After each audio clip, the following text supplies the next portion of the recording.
2020 में ज्योग्राफी के कौन कौन से सवाल आपके पूछे गए थे? क्या ज्योग्राफी के सवाल भी हिस्ट्री जैसे ही टफ थे, या कुछ अजूबा टाइप का था, या कुछ इस तरीके का था? उसको भी हम देखने की कोशिश करते हैं। तो अब हम देखते हैं कि 2020 में यूपीएससी सिविल सर्विस प्रीलिम्स में ज्योग्राफी से रिलेटेड कौन कौन से सवाल आपके पूछे गए थे। तो पहला ही जो सवाल है वो बहुत ही आसान आपके सवाल है कि सियाचिन हिमनद आपके कहां पे स्थित है? सियाचिन ग्लेशियर कहां पे आपके स्थित है? देखो, सियाचिन ग्लेशियर के बारे में बात करें तो एक बात तो कंफर्म है कि पूरे विश्व में सबसे बड़ी युद्ध स्थल के तौर पे बात करें तो इसको आप देख सकते हैं। ध्रुवीय क्षेत्र के बाहर दुनिया का सबसे बड़ा ग्लेशियर, इसकी लंबाई 72 किलोमीटर के आसपास है। और ये ग्लेशियर आपको कहां पे दिखाई देगा? तो नुब्रा वैली आपने देखा होगा, नुब्रा घाटी। तो उस नुब्रा घाटी के उत्तर में आपको दिखाई देता है, उस नुब्रा घाटी के उत्तर में आपको स्थित दिखाई देता है। नुब्रा घाटी के नॉर्थ में ये चीज आपको दिखाई देता है।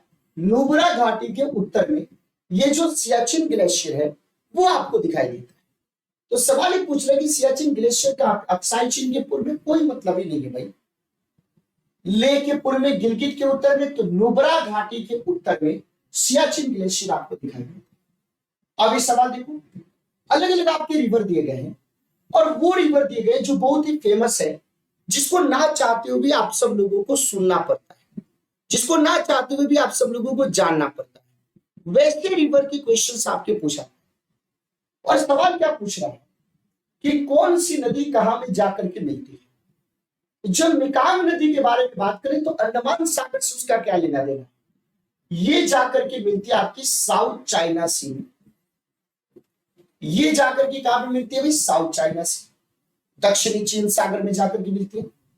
थेम्स के बारे में बात करें तो ये कहां पे भाई? नॉर्थ सी में, यानी उत्तरी सागर में जाकर के मिलती है। वोल्गा के बारे में बात करें तो कैस्पियन सागर में जाकर के मिलती है। और जाम्बेजी के बारे में बात करें तो हिंद महासागर में जाकर के मिलती है। तो पहला और दूसरा स्टेटमेंट तो गलत है, लेकिन तीसरा और चौथा स्टेटमेंट सही है। इस तरीके से दूसरा सही। अब यूपीएससी की एक आदत है, सब लोग क्या कहते हैं कि नायक से कहानी पूछते हैं। यूपीएससी की एक आदत है कि वो कहानी से नायक पूछता है। सवाल बोल रहा है कि the crop is subtropical in nature, a hard frost is injurious to it, it requires at least 210 frost free days and 50 to 100 centimeters of rainfall for its growth. A light, well-drained soil capable of retaining moisture inside is suited for the cultivation of the crop. Which one of the following is that crop? ये पूरे की पूरी इसने भूमिका बांध दी कि यह फसल जो है उपोष्ण प्रकृति का है। यानी उपोष्ण मतलब इंग्लिश में इसको क्या बोलते हैं? सब ट्रॉपिकल। उसके लिए कठोर पाला हानिकारक। पाला मतलब आप अंग्रेजी में देख लीजिए, फ्रॉस्ट हानिकारक। डेवलपमेंट के लिए कम से कम 210 ऐसे दिन होने चाहिए जिसमें फ्रॉस्ट का असर ना हो, और 60 से 100 सेंटीमीटर आपकी वर्षा की आवश्यकता होती है। हल्की सुअपवाहित मृदा जिसमें नमी धारण करने की क्षमता है, उसकी खेती के लिए आदर्श रूप से अनुरूप है। यह फसल निम्नलिखित में से कौन सी है भाई? तो इस फसल के बारे में बात करें तो इस क्रॉप को हम क्या बोलते हैं भाई? कॉटन के नाम से जानते हैं। और ये कौन से फसल के नाम से प्रसिद्ध है? ये कॉटन के नाम से बहुत ही ज्यादा प्रसिद्ध है। तो आंसर क्या हो जाएगा? ए हो जाएगा। निम्नलिखित खनिजों पर विचार कीजिए। Consider the following minerals. निम्नलिखित खनिजों पर विचार कीजिए। सवाल क्या बोल रहा है कि भारत में उपर्युक्त में से कौन से आधिकारिक रूप में नामित प्रमुख आपकी खनिज है? मेजर मिनरल्स के तौर पे हम किसको किसको देखते हैं? क्या हम बेंटोनाइट को देखते हैं? क्या हम क्रोमोनाइट को देखते हैं? क्या हम कायनाइट को देखते हैं? क्या हम सिलिमेनाइट को देखते हैं? अगर आपसे सवाल पूछा जाए तो हम बेंटोनाइट को तो नहीं देखते हैं, लेकिन जो क्रोमाइट है, जो कायनाइट है और जो सिलिमेनाइट है, ये भारत में पाए जाने वाले जितनी भी प्रमुख खनिज है उसमें से इसका नाम आता है। जबकि बेंटोनाइट के बारे में बात करें, जिसको हमने यहां पे काट दिया, वो मिट्टी के एक प्रकार के तौर पे आपको दिखाई देता है। वो किसके प्रकार के तौर पे भाई? तो मिट्टी का एक प्रकार, मिट्टी के सॉइल के एक टाइप के तौर पे दिखाई देता है।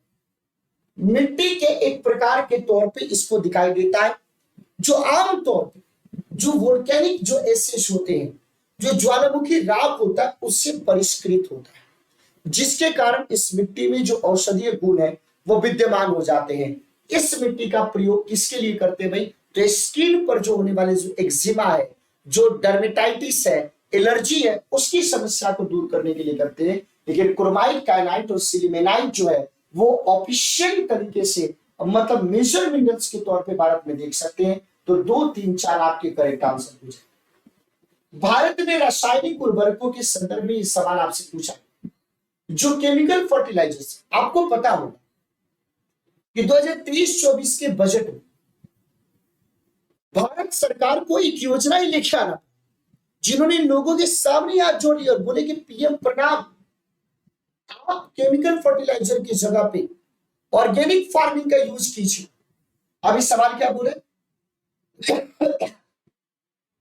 ये 3 स्टेटमेंट्स आपके दिए गए और बोल रहे कि तीनों स्टेटमेंट्स में बताइए कि कौन से स्टेटमेंट सही है। तो बोले कि अमोनिया जो यूरिया बनाने में काम आता है वह नेचुरल गैस से उत्पन्न होता है, प्राकृतिक गैस से उत्पन्न होता है, तो सही बात। सल्फर जो फास्फोरिक अम्ल उर्वरक के लिए कच्चा माल है वो तेल शोधन कारखानों में उप उत्पाद है, सही बात। बोले कि रासायनिक उर्वरकों का वर्तमान में खुदरा मूल्य बाजार संचालित है और ये सरकार के द्वारा नियंत्रित नहीं है, तो ये गलत बात है। जैसे एग्जाम्पल के तौर पे देखिए यूरिया, तो यूरिया किसके अधीन है भाई? तो यूरिया आपकी सरकार के अधीन है। यूरिया किसके अधीन है भाई? तो गवर्नमेंट के अधीन आपको देखने को मिलता है, सरकार के अधीन आपको देखने को मिलता है। और केंद्र सरकार के द्वारा इसके ऊपर सब्सिडी प्रदान की जाती है। और यूरिया जो है नाइट्रोजन उर्वरक का स्रोत है। आप समझ गए? तो पहला वाला स्टेटमेंट गलत है, दूसरा तीसरा स्टेटमेंट सही है। तो इस तरीके से ऑप्शन नंबर क्या हो जाएगा? बी हो जाएगा। अब ये सवाल देखिए, बहुत प्यारा क्वेश्चन पूछा गया, लेकिन इसको ध्यान से आपको देखना पड़ेगा, तभी जाकर के इसका सही उत्तर आप बता सकते हैं। महासागर औसत तापमान के बारे में सवाल पूछा गया। महासागर औसत तापमान, जिसको हम लोग बोलते हैं ओशियन मीन टेम्परेचर, जिसको क्या बोला जाता है भाई? ओशियन मीन टेम्परेचर कहा जाता है। Ocean mean temperature OMT, OMG नहीं OMT, लेकिन ये सवाल OMG वाला है भाई। ओ माय गॉड, कैसे बनेगा? अब एक चीज मैं आपको बताना चाहूंगा, आप लोगों ने कॉलेज सुना होगा IITM पुणे के द्वारा OMT को 56 डिग्री सेल्सियस समताप रेखा की गहराई तक मापा जाता है, जो जनवरी मार्च में इंडियन ओशियन के साउथ वेस्ट में 50 से 100 मीटर की गहराई पर। ये जो OMT होता है आपका, जनवरी से मार्च में एकत्रित किया जाता है। इसको कब से कब तक कलेक्ट किया जाता है? तो इसको कलेक्ट किया जाता है जनवरी टू मार्च, इसको कलेक्ट किया जाता है। जनवरी से मार्च के दौरान इसको कलेक्ट किया जाता है और उसको ये डिसाइड करने में प्रयोग किया जाता है कि मॉनसून में वर्षा की मात्रा का एक निश्चित दीर्घकालीन औसत वर्षा से कम होगा या ज्यादा होगा। अभी दूसरा यही बात बोले कि OMT जनवरी मार्च में एकत्रित किया जाता है और उसको निर्धारित करने के लिए प्रयोग किया जा सकता है कि मॉनसून में वर्षा की मात्रा एक निश्चित दीर्घकालीन औसत वर्षा से कम होगी या ज्यादा होगी। तो दूसरा स्टेटमेंट सही है। इसका सही आंसर क्या हो जाएगा? इसके सही आंसर के तौर पर हम क्या देंगे? तो ऑप्शन नंबर जो बी है वो आपका क्या हो जाएगा? करेक्ट हो जाएगा।